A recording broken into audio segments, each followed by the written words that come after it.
एक दिन मैं सुबह का अखबार पढ़ रहा था। अचानक मेरी निगाह अपनी नई पड़ोसन से जा टकराई। मेरी नई पड़ोसन बहुत ही ज्यादा खूबसूरत थी। मैंने सुना तो था कि मेरे बगल वाले घर में कोई लड़की शिफ्ट होने वाली है, वह भी पुलिस अधिकारी, पर यह हमारा पहला आमना सामना था। हेलो हाय से शुरू होने वाले प्यार का सामना कब इतनी गहराई में बदल गया, पता ही नहीं चला। मेरी पड़ोसन मैडम शहर में एक बड़े पद पर थी और उसका पति किसी दूसरे शहर में तैनात था।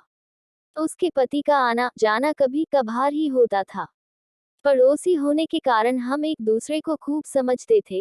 एक दिन उन्होंने टोक ही दिया कि तुम मुझसे हमेशा मैडम मैडम करते रहते हो, आज से तुम मुझसे मैडम कहकर बात नहीं करोगे। मैंने कहा, मैडम मैं तो अभी पढ़ाई करता हूँ और आप इस शहर में तैनात एक बड़ी अधिकारी, आखिर हमारा क्या रिश्ता हो सकता है। वह कुछ देर तक शांत रही और फिर अपनी चुप्पी तोड़ते हुए बोली कि अगर तुम बुरा न मानो तो मुझे भाभी कहकर बुला सकते हो। मैंने कहा, आपकी बात सही है मैडम, पर मात्र भाभी कह देने से तो रिश्ता नहीं जुड़ जाएगा ना हमारा। वैसे भी यह बड़ा नाजुक और प्यार भरा रिश्ता है, इस रिश्ते को निभा पाएंगी आप। उन्होंने अपनी आंखें ऊपर उठाए और मेरी आंखों में आंखें डालकर बोली, यह जरूरी तो नहीं कि हर रिश्ता खून से ही बनता हो। रिश्तों की परिभाषा अपनापन, स्नेह और प्यार में छुपी हुई है और अगर हम एक दूसरे को समझ सके तो ये रिश्ता हम भी आसानी से निभा सकते हैं। उस दिन के बाद से हम मुन्हा बोले देवर भाभी के रिश्ते में बदल गए। आप तो जानते ही हैं भाभी और देवर का रिश्ता क्या होता है। एक दिन सुबह सुबह उन्होंने मेरे दरवाजे पर दस्तक दी। गुड मॉर्निंग जनाब। पढ़ाई के जीवन में घोड़े बेचकर सोना अच्छी बात नहीं है। अच्छे बच्चों की तरह अपने करियर पर ध्यान दीजिए और पढ़ाई लिखाई में जुट जाए। इससे पहले कि मैं कुछ कहता, एक अपरिचित पर मधुर सी आवाज मेरे कानों से टकराई। नमस्ते अंकल, मेरा नाम मानी है और मैं कक्षा 11 में पढ़ती हूँ। मैं आपकी भाभी की इकलौती प्यारी बिटिया रानी हूँ और अब यहीं पर रहकर आगे की पढ़ाई करूंगी। अच्छा भाभी, तो आपने इन्हें हमारे बारे में पहले से ही बता रखा है। चलिए अच्छा हुआ, अब हमें परिचय देने की जरूरत नहीं पड़ेगी।